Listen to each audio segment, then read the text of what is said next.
Meet Arjun. He's a passionate cyclist. More than that, he's a good riding companion. When I first met Arjun, he used to ride on a rented single-speed bicycle. Now he has upgraded to an alloy hybrid bicycle. So today, Arjun is with us to share his experience on Cradiac Machine Light. Let's get this started.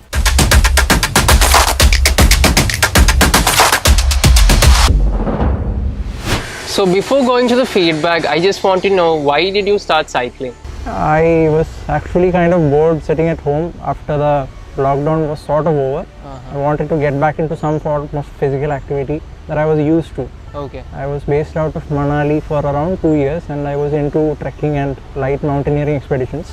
I couldn't recreate that over here as such, but I found something else, long distance endurance cycling. This is one form of cycling that I quite connect with. Okay. And what bike would I buy with my particular shoestring budget? That is what led me to Cradiac. Awesome. So Arjun, you told me about the shoestring budget that you had, right? So there are similar bikes in the market with similar specs. So why did you choose Cradiac Machine Light? So basically I couldn't find a cycle that fits my particular height, at least in a very close way, in my particular budget. The other ones were there, but I didn't find them as attractive as I found this particular model. This is very sleek and it's kind of like myself, very thin, slim. So from when and where did you buy this bicycle, and how is your experience with the Cradiac Machine Light overall? Well, I got this from my hometown in Kochi. Okay. So there is this particular showroom called Bicyclekart. I got it from there, from my very good friend who is standing in front of me. So Cradiac Machine Light is an alloy cycle. So is there any particular reason that you opted for an alloy frame bicycle? See, I wanted a lightweight bicycle, but like I said, budget is very low. So carbon and titanium out of the question. What is left? Aluminium. Alloy. Okay.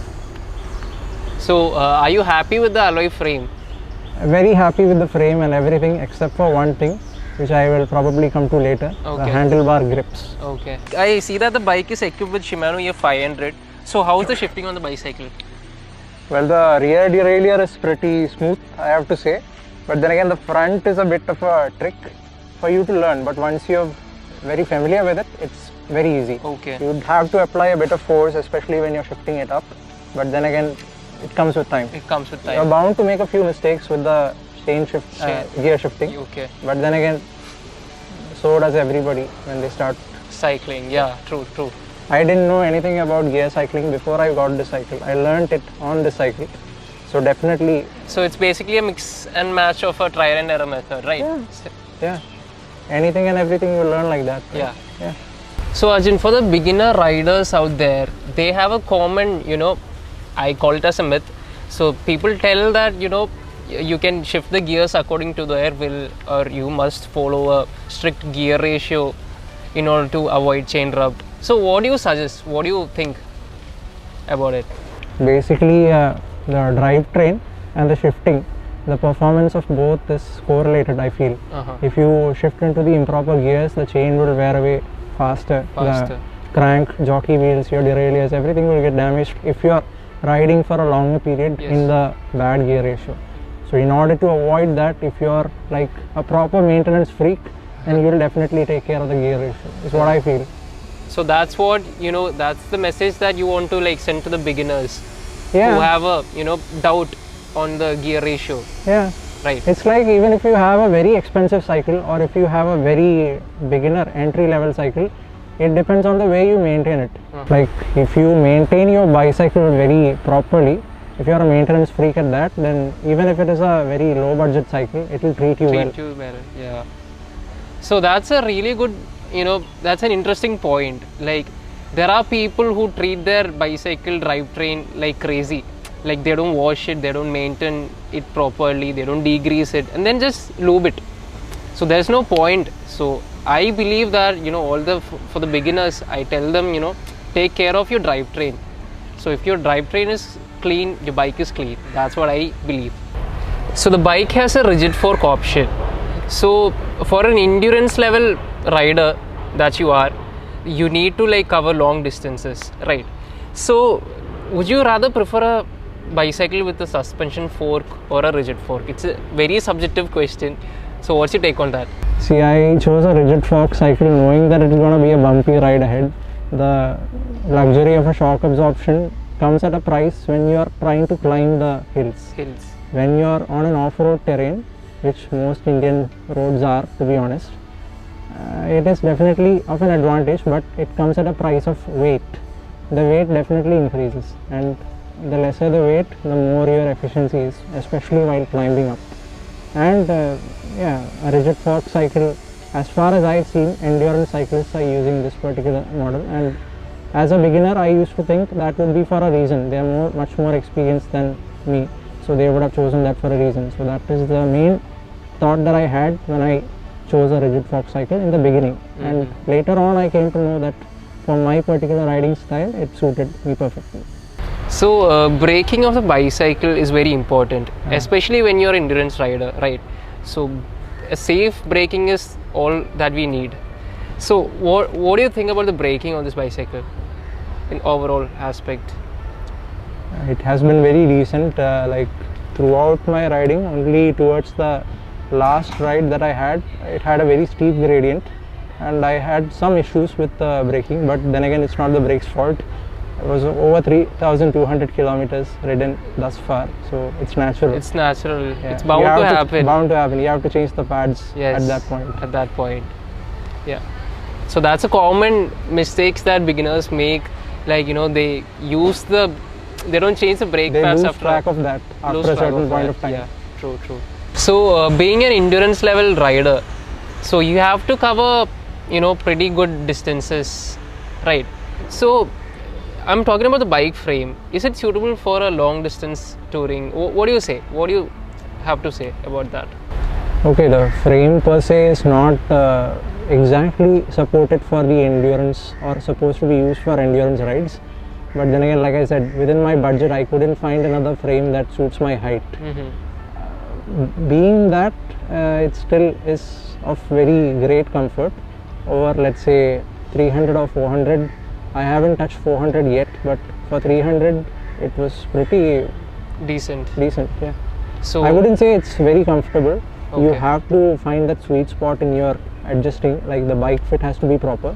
If so, then it can be comfortable. I'm not saying it will be. Depending on the person's leg length, the height, it can be comfortable or it cannot be. So Ashwin, you are 5'8". In that sense, I'm 181 centimeters tall. 1 centimeter short of 6 feet. 6 feet.